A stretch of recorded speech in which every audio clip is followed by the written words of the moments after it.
Hi, everybody. This is FanGraphs prospect analyst Eric Longenhagen coming to you from my kitchen table here in Tempe, Arizona. This is about to play a World Series grudge match of sorts here on my Diamond Mind baseball league. And as we're in the content creation business now at FanGraphs, I thought I'd share one of the things that I do baseball nerd stuff in my free time too, and so here's some of that. We're gearing up for a game against Brian Leclerc and the Boston Pinnipeds, who I lost to in the World Series of this league last year. I'm just kind of setting my lineup against Sonny Gray right now.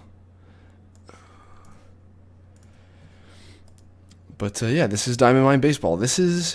I've seen a little bit of people playing like out of the park, and obviously MLB The Show. And it's been interesting to see how people go about their stuff and what the different games do. This is really the only thing I have any familiarity with. It's been a while since I've gotten a new copy of The Show. But yeah, this is like the one fantasy-related thing that I do. And my team's pretty good. I'll show you guys some stuff as we go. But right now I'm going to focus on putting my lineup together against Sonny Gray. Actually, yeah. Some of the quirks of this league. Oh no, what am I doing? Some of the quirks of this league you'll learn as we go.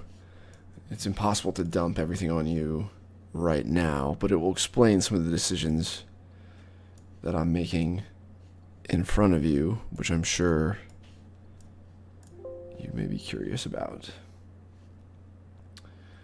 But right now, we're just worried about making a good lineup against Sonny Gray. Okay, this is going to be my lineup. Now let's do this. Against Brian Leclerc and the Pinnipeds and Sonny Gray. And this is all of this is going to be new, and I can chat with Brian here, so hope he doesn't say anything profane. But this is like a pretty minimal type of interaction game. You'll see that my options here to play are pretty limited. I can either intentionally walk someone or throw over to first or pitch out and stuff like that. But most frequently, you either choose to pitch around a hitter or to attack them. So challenge hitter here, pitch around hitter here, intentionally walk, pitch out, pick off, or a quick 1-1, which honestly I've never pressed this button, and so I don't know what it does. I'm not adventurous, I guess. But we're going to be interacting with our opponent, Brian Leclerc, who is making decisions on the other end of this game right now. And you can read the text as it's happening, and if the action's happening in a way that you struggle to follow, I apologize. But we're trying some new stuff. Mostly I'm going to go right at all of these hitters, and you'll see now that I'm hitting what my options are. I can swing away. I can take a pitch, right? So if my opponent's pitching around me, this might be useful. I can bunt, which with no one on base, it'll automatically try to bunt for a hit. If you follow my cursor over here, you see that Ketel Marte and every hitter has a sack bunt and bunt for hit rating. This game has a lot of nooks and crannies. It is not as detailed as what I've gathered out of the park seems to offer, and for me that's good, because the ability to really lose yourself in something as in depth as out of the park seems to me sounds kind of scary. So I'm just going to avoid that world and live in this very low fi simplistic world that I live in. we're often running against Boston. And so, this is pretty basic. I'm going to throw at hitters here. Like, I'm going to go right at guys. And my opponent's going to swing away until there's an interesting situation. And you can see, like the defense and arm ratings of my outfielders and just the defensive ratings of these infielders. And that's going to impact the way stuff happens here. The excellent defenders are more likely to make good plays. Excellent, very good, average. Devers, you see I have at first base, so he's unrated there, but you're rarely punished for that type of thing at first base in this game. But you do get punished.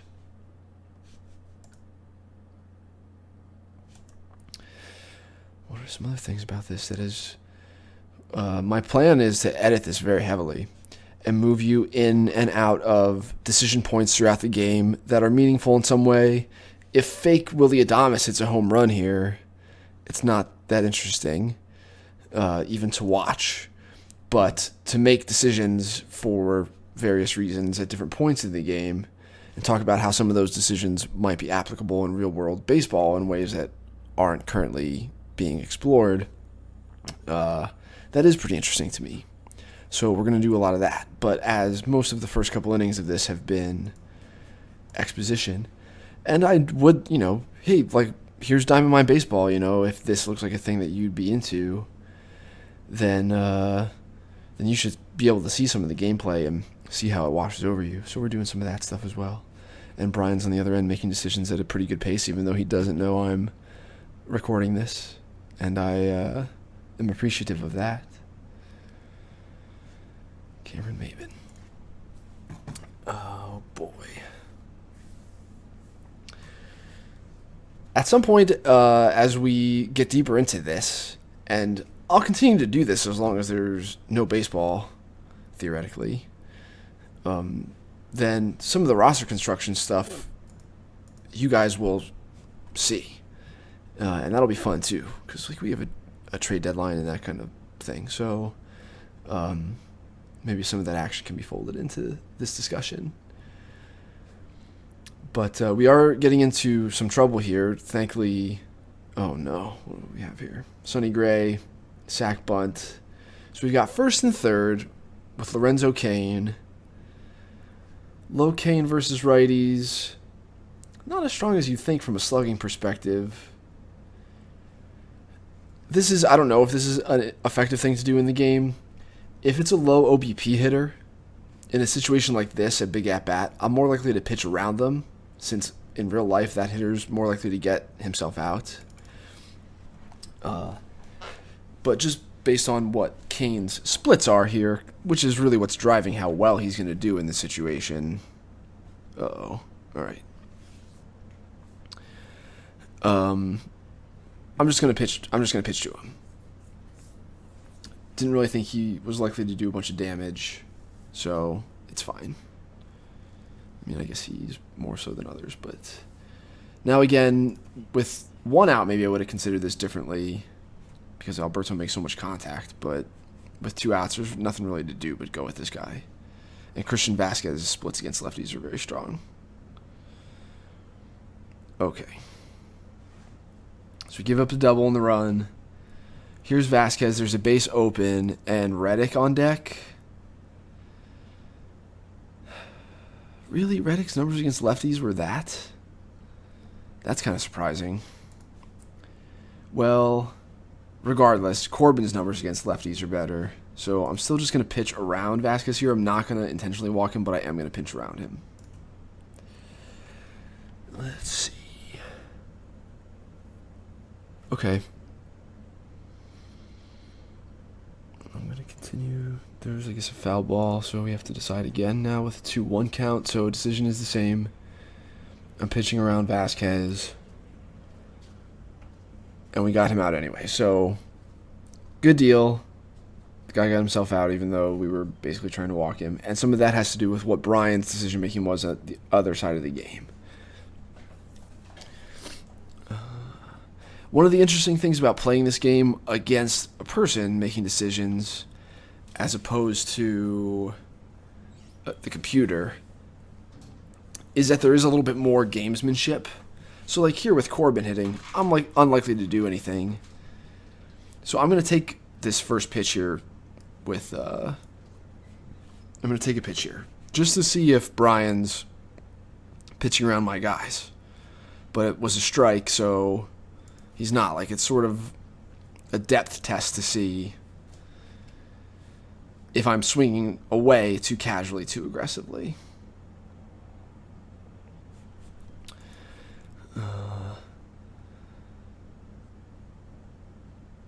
Okay.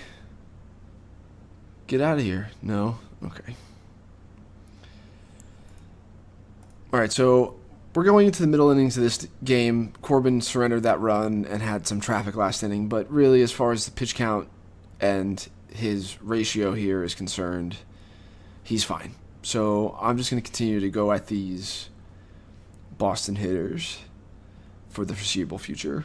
And until Corbin, because of the type of starter he is, he's not someone I'm really going to consider removing proactively for a pinch hitter. So you'll likely see me much later in this game. Okay, here's a scenario. Top 6. The 5th, we surrendered a run. There was an infield hit, Hanser Alberto, and then a base hit up the middle, which he went to third on, even though there were 2 outs. Through to third, ball kicks away from Chapman, and the run scores. So that's how we surrendered the run in the 5th. Then here, as you can see, to start the 6th, again, there was a defensive misplay. Longoria singled, and then, Crone also, and then a pass ball. So, or a throwing error, rather. And then everyone moved up. So now we've got to deal with Iglesias, Maben, and the pitcher spot with nobody out. Corbin's only thrown 75 pitches. I assume I played the infield at normal depth here. I just would rather have the out. And then pitch around Maben, and then we'll see what happens. Force them to make a decision at the pitcher spot here. I'm not going to walk Maben, but I am going to pitch around him.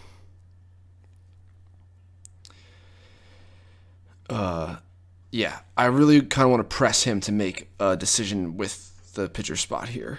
So that's fine. The walk is totally fine. And let's just challenge Sonny Gray. And then my opponent will probably pinch hit for him here. And then we'll make a decision on whether or not Corbin stays in the game. He's at 85 pitches. Okay. So Sonny Gray grounds out. He let him hit, which is fine. Would gladly give a high leverage at bat to Sonny Gray. So now we've got a base open, 2 outs, Lorenzo Cain, with Hanser Alberto on deck. Alberto, crushed lefties last year. And his splits are going to dictate how he does against Corbin. I guess I could remove Corbin here.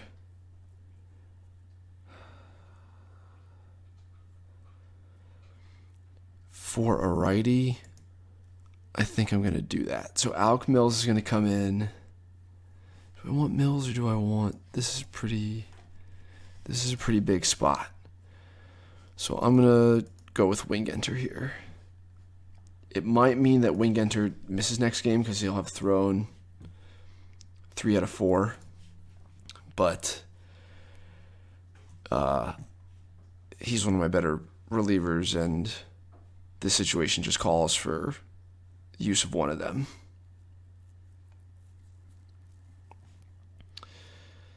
All right, so we got the punch out there. Wingenter will stay in next inning because we have the top of the order. So unless we have a huge inning, we won't even have to consider what happens with him.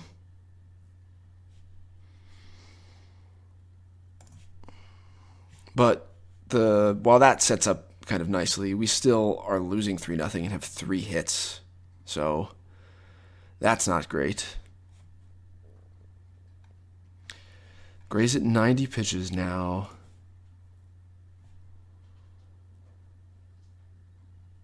Did we get to him? No. Okay. Here in the later innings, being down 3-0, I'm going to start to consider what can I do with the lineup that just makes it more likely that I can score a run, even if it means sacrificing something on defense. So like Freddie Galvis here, one of the weaker cogs in the offense. There's also the chance that we see lefties face Peralta or Hayward at some point and have to remove them. So that is also on the table.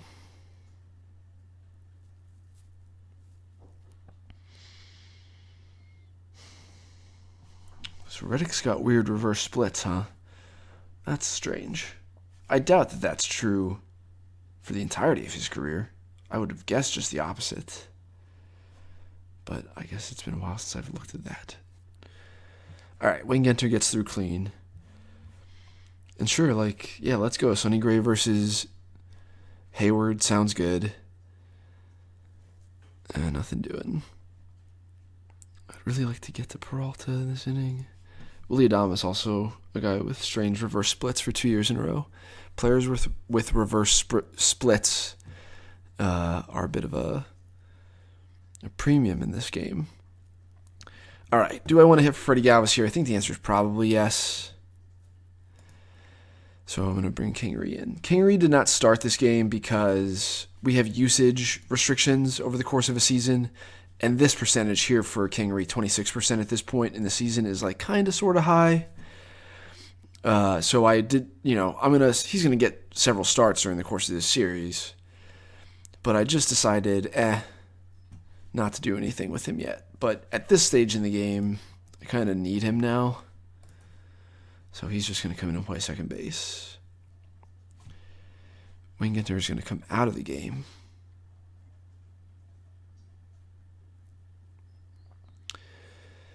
We've got Longoria, Cron, and Iglesias. So now let's do Mills since it's bottom of the order.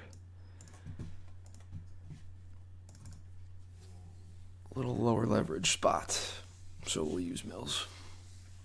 I like Alec Mills in reality as like a back of the rotation piece or like a right-handed version of Ryan Yarbrough can really pitch four pitches like plus command and pitch utility. Like I just think Alec Mills is good. Changeup is good.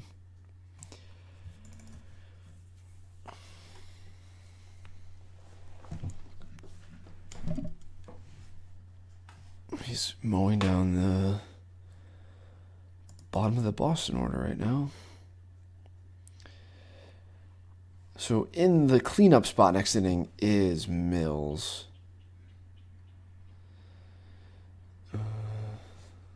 Sonny Gray, man, just complete game shutout. Absolutely demoralizing. We're definitely going to hit for Mills. Okay. Yeah. All right. So hitting for Mills with Michael Brasso, I assume, is the best numbers against righties that I have. So here he comes as well. He is not going to stay in the game. He will hit, and that is probably going to be all. But he is very versatile. So in the event that we get a bunch of hits, his flexibility allows us to kind of stick the pitcher spot somewhere where it's not going to see the light of day for the next couple innings, although it's getting kind of late.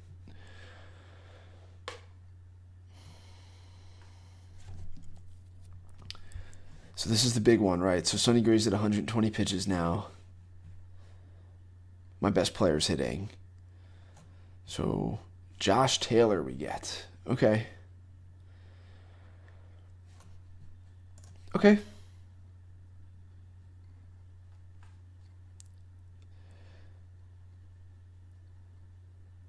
All right, baby. Now we're talking. See, Sally is so slow. Let's see. So Reddick has already, if I'm reading the text here, Reddick has thrown the ball in.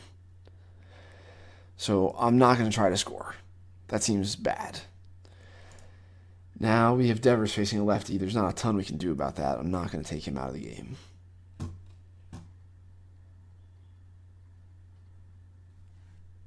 All right, and we do nothing in the 8th. So with 2 outs, you know, I know you want to be aggressive on the bases, but the way the text read did not make me optimistic about our chances of scoring. And in this game, if you're going to score easily, it just does it for you. And in that case, it did not. So I decided not to send Casali. So if we lose 3-2, that's going to feel bad. Just not knowing what would have happened, right? You can't really see the physical situation on the field, so I'm not sure what would have gone down.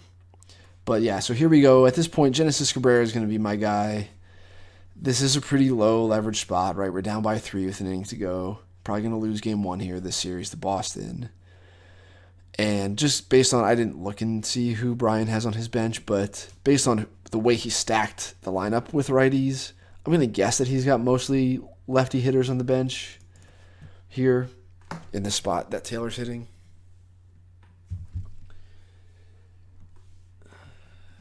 We're going to find out.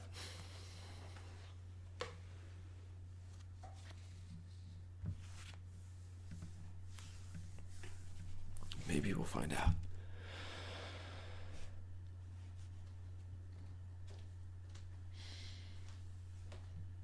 I'm going to wait to find out.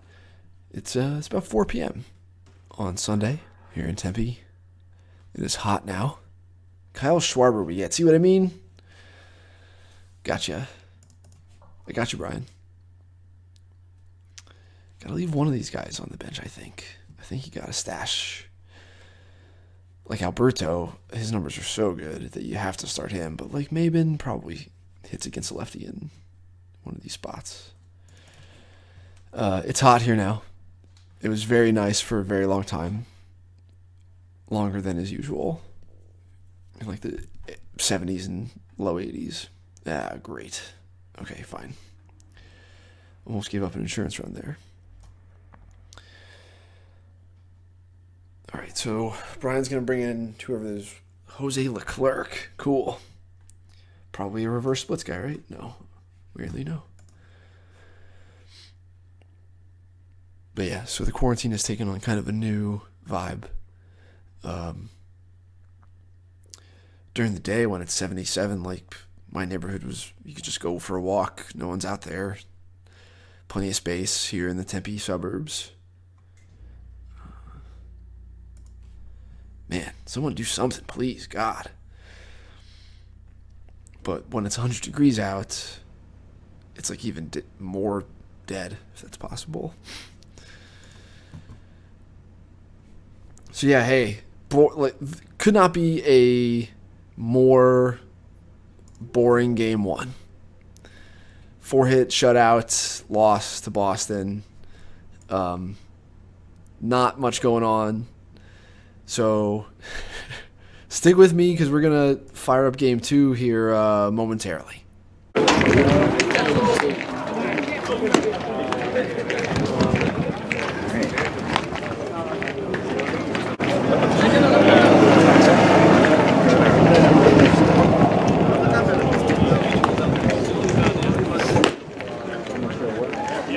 He's minor league.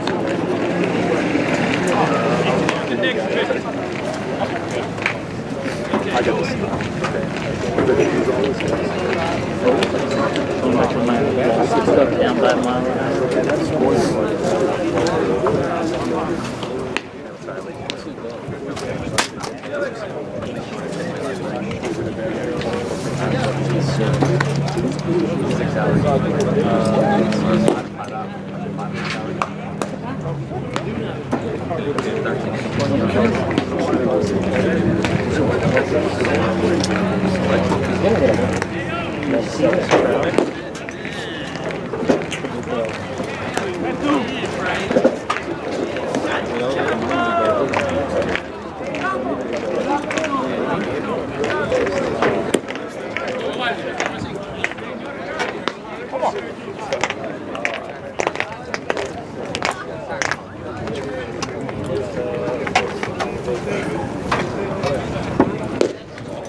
Yeah, you know, it's hard now. When I did it full time, or there wasn't all this information. I didn't get it starts straight time. Now, it's hard to get paid now. You have everything pretty much. So I get it. I totally get it.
Anything you need from me?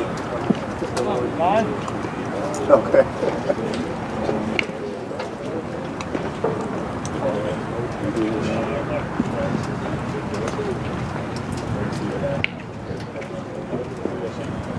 Whatever